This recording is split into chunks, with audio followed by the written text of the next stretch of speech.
Good afternoon. Well, it's good to be back at our place and to be outside, although there's a light rain. So, but it's not snowing. It didn't snow here, although it did down in Williamsburg. The temperature is about 45 degrees, and it's chilly, and there's a wind of 3.5 miles an hour. So says Thomas Jefferson. Just as I turned on the phone to take and record my comments, I found out that America has seized an oil tanker off the coast of Venezuela oil tanker. That is an act of war. It's not the only act of war. Every one of those deaths, 80 I believe it is, every one of those deaths is an act of war. None of it proven to be justified, but none of us qualified by any authority to occur at all, because it's in open international waters.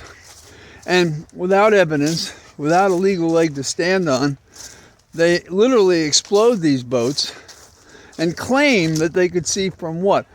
A satellite? What was in the boat? Would it have heroin on the side of it? No, it doesn't. I prosecuted drug cases. Anyhow, if somebody would get off their ass and impeach this bastard, America might restore itself. But they don't. Let's investigate it. In fact, the investigation the Republicans had in the House, and maybe the Senate, but in the House, I said, well, we got the question, we got the answers we want, and so they've changed their tune. We saw the same thing happen with the insurrection. First, they run around and they're all upset about it, and then, it's really nothing, it's okay. So, that's first up. I don't have more details than that. You will have more details by the time you get my comments, so you can judge how accurate I am. But I think the policy is quite obvious, that this is wrong, that our nation shouldn't be doing these things. And we see a reaction in the public. In Miami, a Democrat was elected mayor. It's been 30 years since they've had a Democratic mayor. So that tells us something about the state of the nation and the lack of support for Trump. Southern Florida doesn't think that much of the Republican agenda.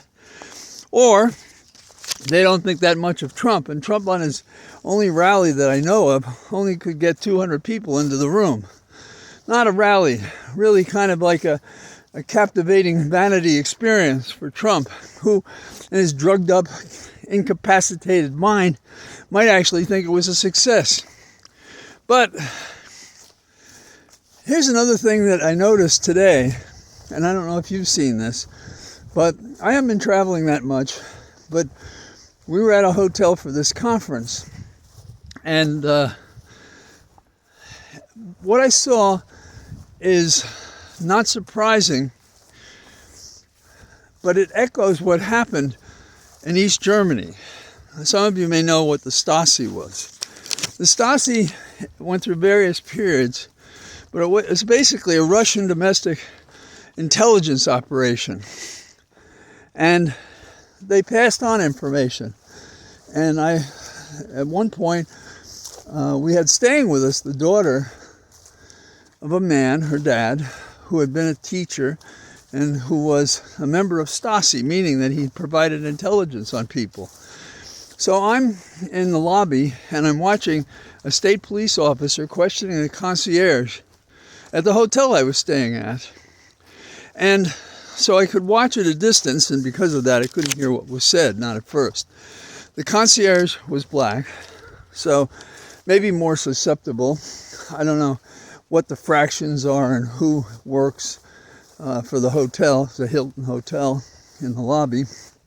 But he was the only person of color that I saw. I only say that because I don't want to exaggerate the pressure they can bring to bear on people working in a hotel. But the officer who sort of leaned into the conversation, and again, like I said, I couldn't hear him, and he went away. And while I was packing to leave, so I walked out to see where he went, and he had a state cruiser, and he got in it and drove off. So I went back and I spoke to the man at the desk.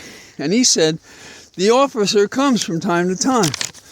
And what they want is they're visiting places where people congregate, and apparently they're debriefing, turning into snitches, sort of our domestic Stasi for America with a backwards K. Now, it's ironic that we are shifting into a location in which everybody is pissed off at us. And Europe, properly so, is furious that Trump's vitriol is now our policy.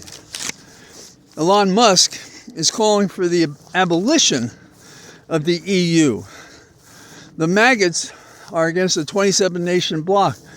Whose side could they possibly be on if this is their position?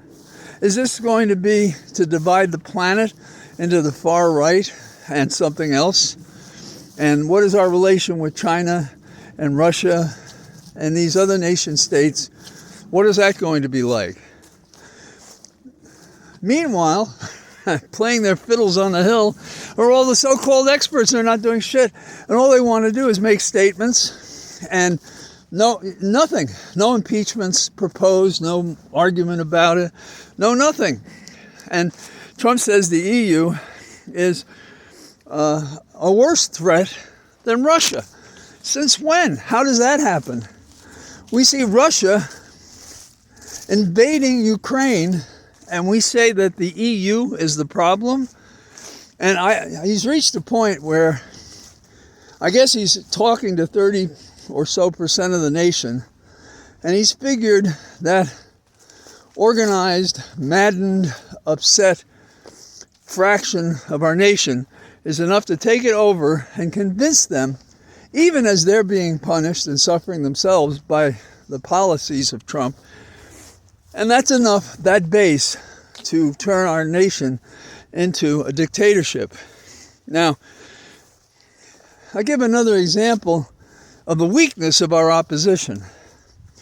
The Democrats had a policy, and it was not to open up the government unless we could secure the right for increased subsidies for those receiving health insurance under the ACA, Affordable Care Act, or Trump's bill. I'm sorry, not Trump's bill, Obama's bill. So what is going on there? Well, remember, they opened up the government because in the second week of December, hey, we'll have a vote. So where's the vote?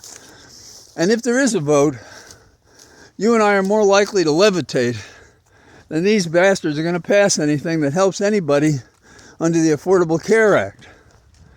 And, you know, these promises to do something that are empty are themselves empty and offensive and chilling, that on our side of the equation, those of us fighting and resisting this, that the government of the Democrats and many others across our country are not pushing back. It is time to fire Schumer, for one example.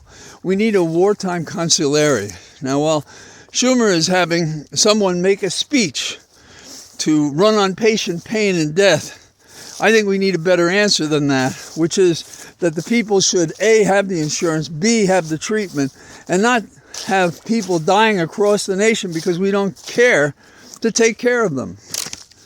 Affordable care. That's what drives him crazy.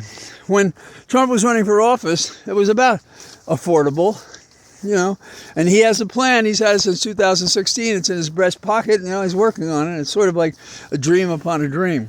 So these are a couple of thoughts I have. It's starting to rain a little bit more. So, there's a lesson to be learned about my experience down in Williamsburg, encouraging the organization to invite our General Assembly, hey, take a closer look at what's going on with these data centers. These are dangerous. These are clear and present danger. And I'll talk about that perhaps in a release or something. So I wish you all the best today. And so I say goodbye from my Cathedral of Trees. All the best. Bye-bye.